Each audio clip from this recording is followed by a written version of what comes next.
ماحولیاتی آلودگی دور حاضر کا انتہائی سنگین مسئلہ، فضا میں آکسیجن کی کمی صحت عامہ کے لیے مہلک، آلودگی کے خاتمے میں اور آکسیجن کی پیداوار کے لیے شجر کاری لازمی۔ حامد بن غانم کا بیان۔ انہوں نے ڈویژن 58 میں پودے لگانے کی مہم شروع کی۔ ماحولیاتی آلودگی آج کے دور کا سب سے بڑا و سنگین مسئلہ ہے۔ ہر 10 میں سے 2 افراد سانس لینے میں دشواری کے مسئلے کا شکار ہیں۔ دور حاضر میں نوزائیدہ بچے بھی سانس لینے میں دقت محسوس کر رہے ہیں۔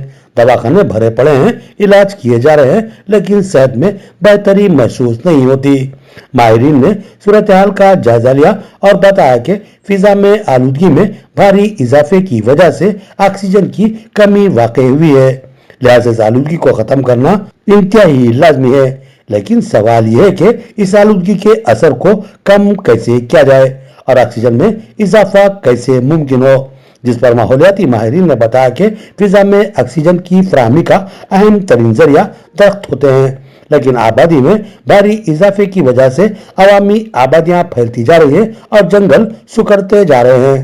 جنگل کٹ جانے سے درختوں کی تعداد میں بھاری کمی واقع ہوئی ہے اور جب درخت کم ہوتے ہیں تو آکسیجن بھی کم ہوتی چلی جاتی ہے، لہذا حکومتوں نے بھی پودے لگانے اور ماحول کو سرسبز و شاداب بنانے کی مساعی شروع کی۔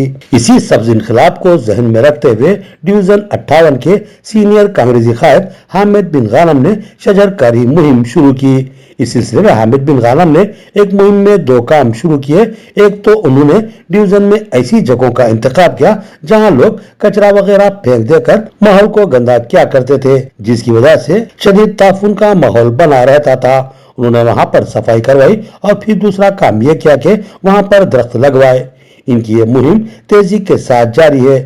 انہوں نے اس عزم کا اظہار کیا کہ ڈویژن کے علاوہ دیگر عوامی مقامات پر بھی ممکنہ حد تک شجر کاری کروائی جائے گی۔ اس موقع پر ان کے ہمراہ قائد کانگریس و لاری ٹرانسپورٹ اونر عبدالباری اور آصر بن حامد غانم کے علاوہ محمد اسد، اجو خان اور دیگر موجود تھے۔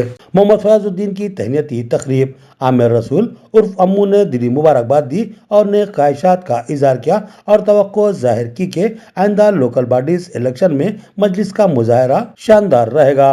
نور موبائلز اور نور ٹریولز کے مالک عامر رسول عرف امو کی جانب سے نو نامزد صدر ضلع مجلس محمد فیاض الدین کی تہنیتی تقریب کا موبائل پوائنٹ پر اہتمام کیا گیا، جس میں صدر سٹی مجلس محمد شکیل احمد، ڈپٹی میئر محمد ادریس خان، سابق ڈپٹی میئر میر مجاز علی کے علاوہ سٹی جنرل سیکرٹری و کاپشن ممبر محمد شہباز احمد اور کارپوریٹرز میر سمیر علی، محمد سلیم، سید اعجاز حسین، محمد ریاض، یوتھ لیڈر عمر فاروق اور مرزا قاسم بیگ کی بھی شال پوچھی و گل پوچھی کی گئی۔ اس موقع پر مجلسی قائدین شیخ خلیل احمد، عظمت بیگ، ارشد پاشا و دیگر موجود تھے۔ عامر رسول عرف امو کے ہمراہ محمد مبین، افضل خان، احمد خان، شیخ معیز اور حنزلہ خان نے تہنیت پیش کی۔ اس موقع پر امو نے کہا کہ گزشتہ سالوں میں مجلسی قائدین نے اپنی شاندار کارکردگی کا مظاہرہ کیا اور عوام سے قربت حاصل کی، اور آج محمد فیاض الدین اور میر مجاز علی، عمر فاروق جیسے قداور قائدین کی شمولیت کے بعد مجلس مزید مستحکم و مضبوط ہوئی۔ بالخصوص ضلع مجلس کی صدارت پر محمد فیاض الدین کی نامزدگی فعال نیک ثابت ہوگی۔ قوی توقع ہے کہ ضلع کے آئندہ لوکل باڈیز کے انتخابات میں محمد فیاض الدین مجلس کی بے مثال کامیابی کے لیے اہم رول انجام دیں گے۔ امو نے محمد فیاض الدین کو صدر ضلع مجلس نامزد کیے جانے پر اور میر مجاز علی اور عمر فاروق کو مجلس میں شمولیت اختیار کرنے پر دلی مبارکباد پیش کی اور نیک خواہشات کا اظہار کیا۔